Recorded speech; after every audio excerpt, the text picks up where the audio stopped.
শ্রীমদ্ ভগবদ্গীতা যথাযথ চতুর্থ অধ্যায় জ্ঞানযোগ শ্লোক নাম্বার 31।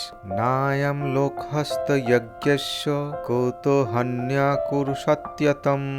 শব্দার্থ ন না অয়ম এই লোকহ জগৎ অস্তি আছে অযজ্ঞস্য যজ্ঞরহিত ব্যক্তির কুতঃ কোথায় অন্য অন্য কুরুসত্যতম হে কুরুশ্রেষ্ঠ। অনুবাদ হে কুরুশ্রেষ্ঠ, যজ্ঞ অনুষ্ঠান না করে কেউই এই জগতে সুখে থাকতে পারে না, তাহলে পরলোকে সুখ প্রাপ্তি কি করে সম্ভব? তাৎপর্য, জীব যে রকম দেহই ধারণ করে এই জড়জগতে অবস্থান করুক না কেন, তার যথার্থ স্বরূপ তার কাছে অবধারিতভাবে অজ্ঞাত থাকে। পক্ষান্তরে বলা যায়, জন্ম জন্মান্তরে সঞ্চিত পাপের ফলে জীবাত্মা এই জড়জগতে অবস্থান করে। অজ্ঞানতা হচ্ছে এই পাপ পঙ্কিল জীবনের কারণ, এবং জীবন যতক্ষণ পাপের দ্বারা কুলুষিত থাকে ততক্ষণ জড়জগতের বন্ধন থেকে মুক্ত হওয়ার কোনো প্রশ্নই ওঠে না। জড়জগতের এই কারাগার থেকে মুক্ত হওয়ার একমাত্র মাধ্যম হচ্ছে মানব শরীর। তাই ধর্ম, অর্থ, কাম ও মোক্ষ সাধন করার মাধ্যমে এই বন্ধন থেকে মুক্ত হওয়ার পথ বেদ দেখিয়ে দিচ্ছে।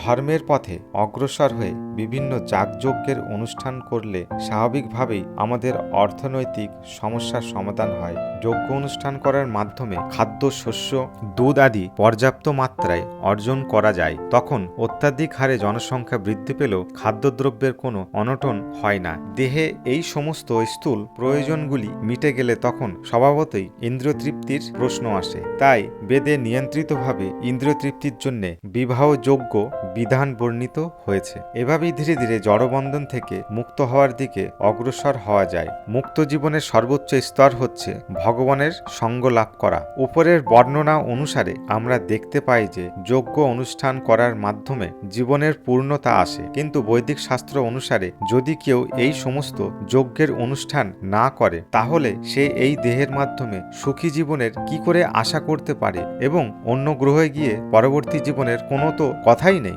বিভিন্ন রকমের স্বর্গলোকে সুখভোগ করার পর্যাপ্ত সুযোগ সুবিধা রয়েছে। সুতরাং বিভিন্ন রকমের যজ্ঞ অনুষ্ঠান করার ফলে সব দিক দিয়েই অসীম সুখভোগ করা যায়, কিন্তু সর্বোচ্চ সুখ কেবল তখনই অনুভব করা যায় যখন কৃষ্ণ ভাবনায় ভাবিত হয়ে ভগবানের চিন্ময় ধামে ভগবানের সাহচর্য লাভ করে ভগবানের সেবা করা যায়। তাই কৃষ্ণ ভক্তির সাধন করাটাই হচ্ছে শ্রেষ্ঠ যজ্ঞ, এবং সব রকম সমস্যার সমাধান করার সেটিই শ্রেষ্ঠ উপায়।